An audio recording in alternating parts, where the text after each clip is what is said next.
Hello everyone, welcome to another How to Ski YouTube tutorial. In this video we're going to break down how I perform a steered short turn, or as I like to call it, a dynamic steered short turn.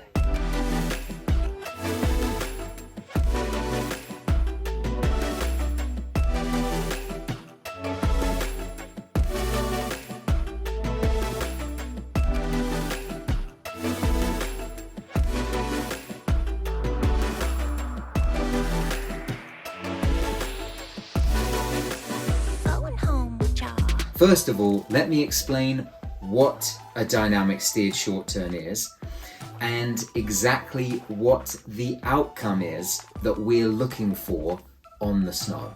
For me, a dynamic steered short turn, it's a milestone, it's a stepping stone on the way to a dynamic slalom short turn.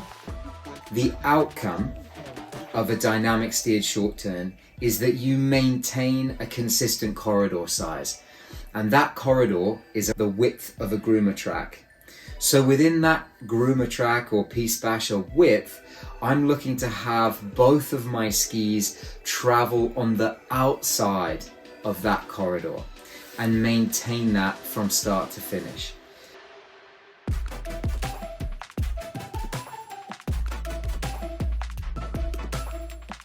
The outcome on the snow is that the ski must travel more forward through the snow,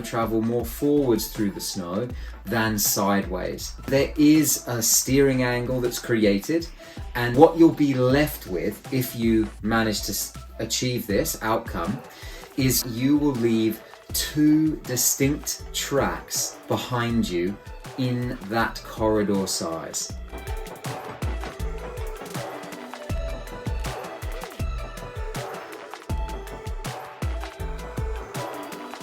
The reason why I think it's important to learn a dynamic steered short turn is because it's a milestone, it's a stepping stone on the way to a dynamic slalom short turn, but it provides more versatility around the mountain.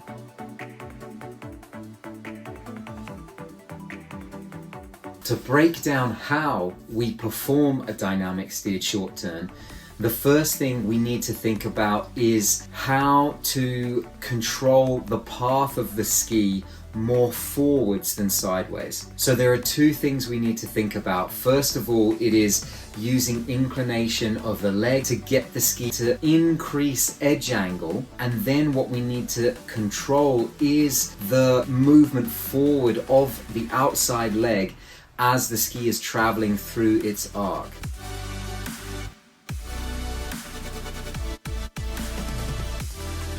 An exercise that we can use here to help develop the awareness, the sort of feelings of what it's like to move the ski forward through its path is a boot arc.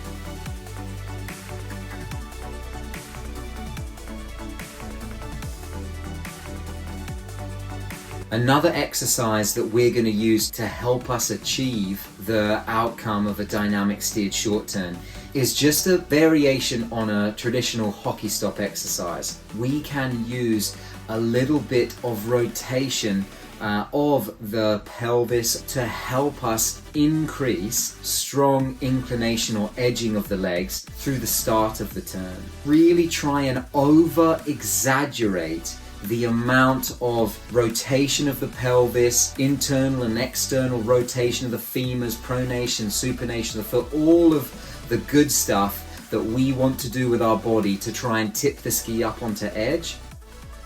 How we then apply this to the dynamic steered short turn is during the top half of the turn. You can control a little bit of pelvis or hip rotation a little bit ahead of the ski to really help you increase the amount of edge angle that's available to you during this phase of the turn. It's important to understand that once you move past the fall line, we must have an incredibly stable upper body, so you end up with what is visible as rotational separation through the second half of the turn. Thank you so much for watching all the way to the end of the video.